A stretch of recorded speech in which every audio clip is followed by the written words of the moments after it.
Modem. Ah, tiens, c'est un mot nouveau, ça, c'est la première fois que je l'entends. Et voyons d'un peu plus près ce qu'est un modem et comment ça fonctionne. L'ordinateur a besoin d'aide pour utiliser le téléphone. C'est parce que les ordinateurs et les téléphones ne parlent pas la même langue. L'ordinateur parle en code binaire, avec des 1 et des 0, alors que le téléphone utilise une série de tonalités. Il faut donc mettre une boîte noire spéciale entre l'ordinateur et le téléphone pour transformer ou moduler le langage de l'ordinateur en langage téléphonique. Ainsi, tout ce que vous entrez dans votre ordinateur peut passer sur les lignes téléphoniques et être compris par un téléphone. Mais avant que le téléphone puisse envoyer votre message à un deuxième ordinateur, il faut une autre boîte noire pour retransformer ou démoduler le langage téléphonique en langage d'ordinateur. Donc, dès que l'ordinateur A possède un modulateur et que l'ordinateur B possède un démodulateur, A peut envoyer des messages à B. Mais ce sont là des communications à sens unique. B ne peut pas encore envoyer de messages à A. Pour obtenir des communications dans les deux sens, l'ordinateur B a besoin d'une deuxième boîte noire pour moduler le message que son usager vous envoie et changer son langage d'ordinateur en langage téléphonique. Et l'ordinateur A a besoin d'une deuxième boîte noire pour démoduler ce message du langage téléphonique en langage d'ordinateur.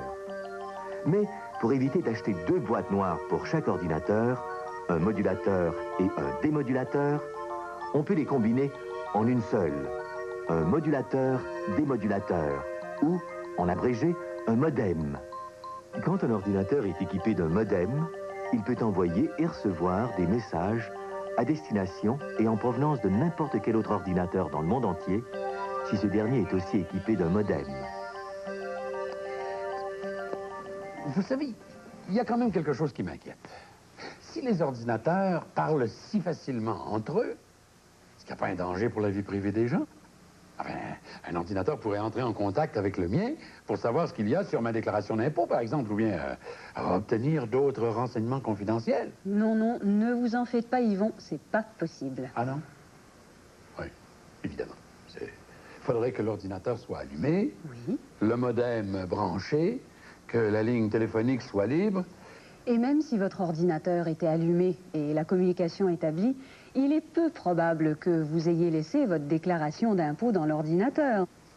Au fait, je voulais vous demander, à propos du babillard électronique que j'ai utilisé tout à l'heure, est-ce qu'il faut payer pour ce service?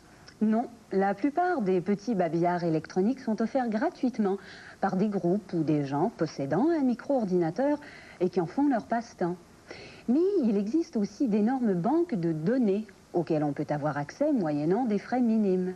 Une banque de données, c'est un système de classement électronique. Je vais maintenant vous montrer comment accéder à une banque de données qui s'appelle Termium. Termium? C'est une banque de terminologie du gouvernement du Canada qui se trouve à Ottawa.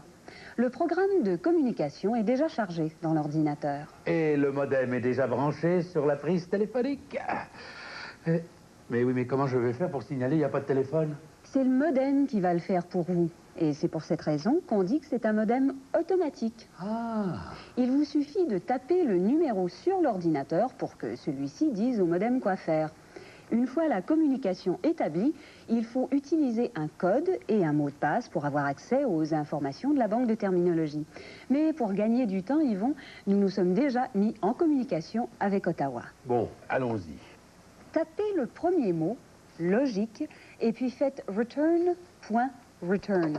Vous pourrez ainsi avoir un aperçu de l'utilité de ce service. Point et return. Logique. Nombre de fiches, 1. La logique est à la base de toute l'informatique. Dans le domaine du hardware, la logique désigne plus particulièrement l'étude des circuits logiques en s'opposant à leur technologie. Eh ben, dis donc. Pour aller à votre prochaine demande, appuyez sur la barre d'espacement et puis Return. L'écran va afficher requête F. Bon, alors, mon prochain mot, astronomie.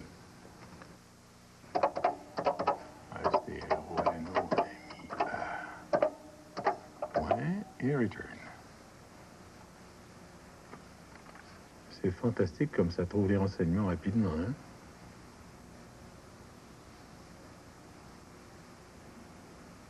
Ouais, alors d'abord en anglais, ensuite en français. L'astronomie, science de l'univers, a pour objet l'étude du mouvement, de la structure et du développement. Vous dites que ça coûte pas cher pour obtenir ces renseignements. Il y a un tarif horaire pour ce service, mais il faut auparavant obtenir l'autorisation pour pouvoir l'utiliser. Il existe d'autres banques qui offrent toute une gamme de renseignements. Courrier électronique, bourses, journaux, magazines, jeux, programmes éducatifs, sciences, spectacles. Ça s'appelle la télématique. Oui, ça évidemment, ça doit offrir toutes sortes de possibilités. Oui, mais c'est encore très nouveau pour l'instant, Yvon. Nous sommes à l'aube de l'ère de la télématique. Il existe déjà aux États-Unis une importante banque de données qui s'appelle The Source. Pour en savoir davantage, nous allons rencontrer les responsables de The Source. La source est en fait composée de deux réseaux en un. Nous utilisons un réseau local qui relie les ordinateurs entre eux grâce à un système de liaison ultra rapide qui transfère de volumineuses quantités d'informations à la fois. Nous agrémentons également ce réseau local de services. Nous nous fournissons sur place et au Canada. Cela nous permet d'acheminer des appels provenant du monde entier directement vers la source. Grâce au traitement multiplex, au traitement combiné d'un grand nombre d'appels, nous pouvons acheminer ces appels à peu de frais. Pour un appel interurbain, on utilise un seul dispositif, un seul média de transmission pour acheminer la voix. Pour un appel informatisé, on utilise également un seul dispositif, mais l'appel est combiné. On lui attribue une identification particulière de pair avec un grand nombre d'autres appels au point d'origine. L'identification de cet appel est ensuite décodée au point d'arrivée et acheminée vers l'utilisateur. C'est la technique du multitraitement.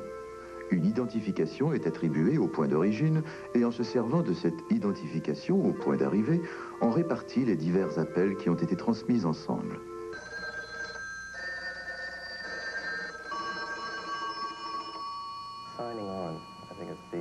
Le plus gros problème que nous rencontrons, c'est celui de l'indicatif. Les gens laissent des espaces et nous leur demandons de donner un indicatif d'accès au système. D'autres ont de la difficulté à se raccorder au réseau. Il leur arrive très souvent de taper un mauvais mot de passe. Certains ignorent leur mot de passe ou leur numéro de compte. Et nous nous efforçons de leur faire comprendre qu'ils doivent toujours être à même de nous fournir l'un et l'autre. Ils peuvent nous appeler jour et nuit, 7 jours sur 7. Curieusement, le client type de la source n'est pas dans le domaine du traitement de données ou de l'informatique. Il s'agit d'hommes d'affaires, de chefs d'entreprise, de médecins, d'avocats, beaucoup de gens des médias, rédacteurs et directeurs de rédaction. Une grande partie de notre clientèle appartient au domaine de l'enseignement. Cela leur permet de cueillir des informations électroniquement et de faire passer les informations de nos ordinateurs centraux à leurs micro-ordinateurs. Nous fournissons un manuel d'utilisation assez élaboré à nos clients. Il est facile de suivre les instructions rédigées sous la conduite de notre maison mère, le Reader's Digest, connu pour ses efforts de vulgarisation. Les gens appellent la source et, par téléphone, font passer un programme éducatif informatisé dans leur micro-ordinateur. À partir du moment où ils ont donné l'indicatif de libération, ils n'ont plus à payer le temps de branchement. Ils n'ont qu'à insérer le disque dans leur micro-ordinateur pour utiliser le matériel éducatif adéquat. Nous nous efforçons constamment de simplifier, de faciliter l'emploi des choses. Nous cherchons continuellement des moyens plus rapides et plus exacts pour que l'information soit transmise en fonction des besoins précis de l'utilisateur. Cela fait partie du côté merveilleux des ordinateurs, de leurs immenses possibilités dont nous tirons profit nous-mêmes. Nous apprenons des choses, comme tout le monde.